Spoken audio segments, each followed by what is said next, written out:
السلام علیکم کلاسز، آج کے جو ہمارا اسلامیات میں مضمون ہے وہ ہے الوہاب۔ الوہاب اللہ تعالیٰ کی صفاتی ناموں میں سے ایک نام ہے۔ تو چلیں اس کی بارے میں پڑھتے ہیں تفصیل سے، اس کا مطلب کیا ہے۔ الوہاب، الوہاب بھی اللہ تعالیٰ کے اسماء الحسنہ میں سے ایک پیارا اور مبارک اسم ہے جس کے معنی ہے بہت دینے والا اور بغیر کسی استطاعت کے اور بدلے کے عطا فرمانے والا۔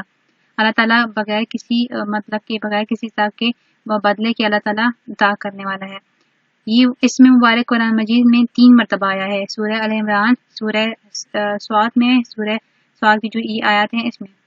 اس دنیا میں ہر انسان کے پاس جو کوئی بھی چیز اور نعمت موجود ہے وہ حقیقتاً اللہ تعالیٰ کی دی ہوئی ہے۔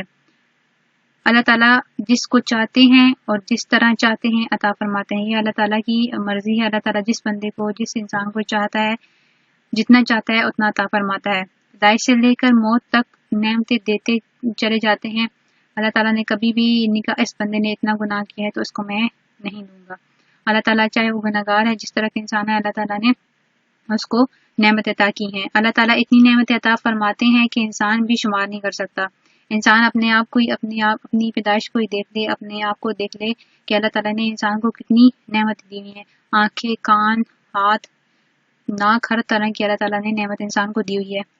اس کے بعد بھی اللہ تعالیٰ کی نعمتوں کو کوئی شمار نہیں ہے۔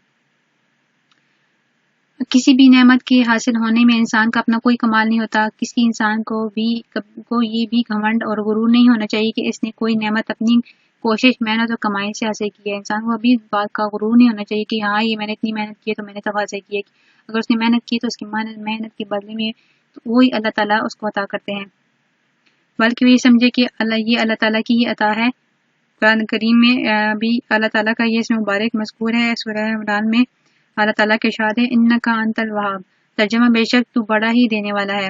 حضرت سلیمان رضی اللہ تعالیٰ عنہ، حضرت سلیمان علیہ السلام کو اللہ تعالیٰ نے اتنی بڑی حکومت عطا فرمائی تھی کہ ان سے پہلے کسی کو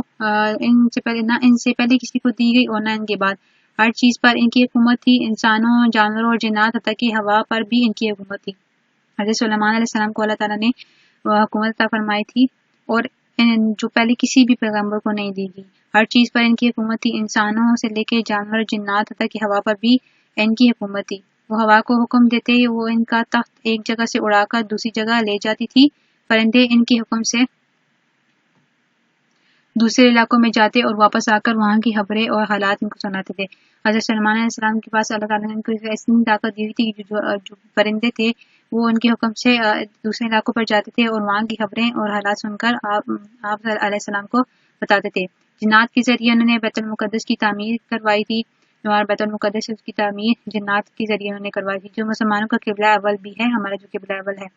جب حضرت سلیمان علیہ السلام کا تخت ہوا میں اڑتا ہوا ایک جگہ سے دوسری جگہ جا رہا ہوتا تو تمام سفر کے دوران حضرت سلیمان علیہ السلام سر جھکائے ہوئے اللہ تعالیٰ کے ذکر و شکر میں مشغول رہتے تھے۔ انہوں نے کبھی اس بات کا غرور نہیں کیا کہ ہاں میرے پاس اتنی اللہ تعالیٰ نے ان کو اتنی طاقت، اتنا کچھ دیا ہوا تھا۔ انہوں نے کبھی اس بات پہ گھمنڈ اور غرور نہیں کیا، وہ ہمیشہ سے ہی اللہ تعالیٰ کا سر جھکائے اللہ تعالیٰ کے ذکر و شکر میں مشغول رہتے تھے۔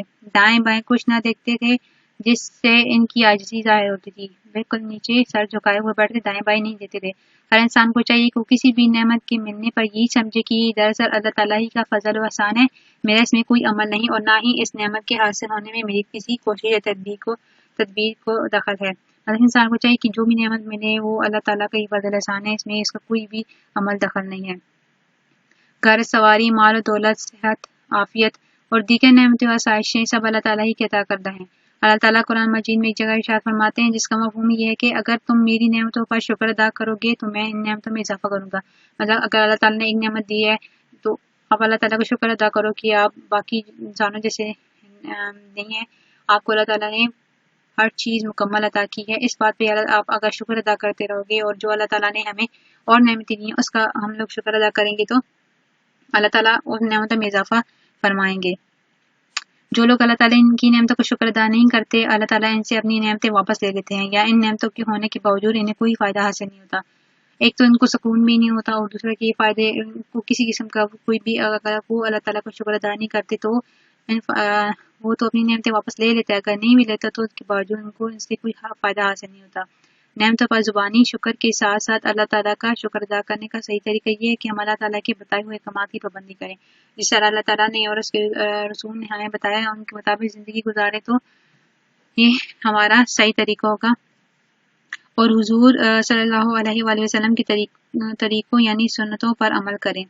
ہم دوسرے مسلمانوں کو یہ حقوق کا خیال رکھیں اور اپنی ذات سے کسی کو تکلیف نہ پہنچائیں۔ نیز اللہ تعالیٰ کی نعمتوں کو سوچیں کہ کس مقصد کے لیے ہمیں ملی ہیں، ہم اسی میں اس نعمت کو استعمال کر رہے ہیں۔ مگر اللہ تعالیٰ نے جس مقصد کی ہمیں وہ نعمت دی ہے ہم اسی نعمت کو اسی میں استعمال کر رہے ہیں یا نہیں۔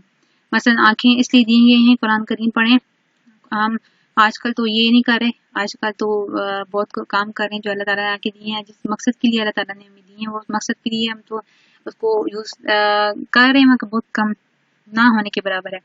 اللہ تعالیٰ کی کائنات کا مشاہدہ کریں، علماء کرام اور والدین اور اساتذہ کرام کو ادب اور محبت سے دیکھیں۔ اسی طرح جن چیزوں کے دیکھنے سے اللہ تعالیٰ نے منع فرمایا انہیں بالکل نہ دیکھیں، مثلا جاندار کی تصویر وغیرہ۔ آج کل تو یہ تو عام ہو گیا ہے، جس طرح اسکیچز اور تصویریں بنائی جا رہی ہیں ان کو تو بہت شوق سے دیکھا جا رہا ہے۔ ہمیں یہ بھی سوچنا چاہیے کہ جب تمام نعمتیں اللہ تعالیٰ ہی کے خزانوں میں سے اللہ تعالیٰ کے خزانوں میں ہیں اور وہی عطا فرمانے والے ہیں، یہ سوچنا چاہیے جو جتنی نعمتیں ہیں یہ اللہ تعالیٰ کی ہیں اور وہی ہمیں عطا کرنے والا ہے اور کوئی بھی نہیں ہے جو ہمیں عطا کرے گا۔ تو جب بھی ہمیں کسی چیز کی ضرورت پڑے تو صرف اللہ تعالیٰ سے مانگنا چاہیے، کسی کے آگے ہاتھ نہیں پھیلانا چاہیے سوائے اللہ تعالیٰ کی ذات کے۔ جو لوگ اللہ تعالیٰ سے مانگتے ہیں اللہ تعالیٰ ان سے خوش ہوتے ہیں اور نہ مانگنے والوں سے ناراض ہوتے ہیں۔ جو اللہ تعالیٰ سے رجوع کرتے ہیں، اللہ تعالیٰ سے مانگتے ہیں، آج کل جو ہے لوگ جاتے ہیں درگاہوں پہ جاتے ہیں، وہاں پہ مزاروں پہ جاتے ہیں، یہ تو ایک طرف سے شرک ہے نا۔ اللہ تعالیٰ کے ساتھ کسی کو شریک نہیں کرنا چاہیے اور وہ اللہ تعالیٰ سے نہیں مانگتے، جا کے ان بزرگوں سے مانگتے ہیں۔ حالانکہ ہمیں چاہیے کہ ہم اللہ تعالیٰ سے مانگیں، اللہ تعالیٰ سے رجوع کریں ہماری جو بھی ضرورت ہے۔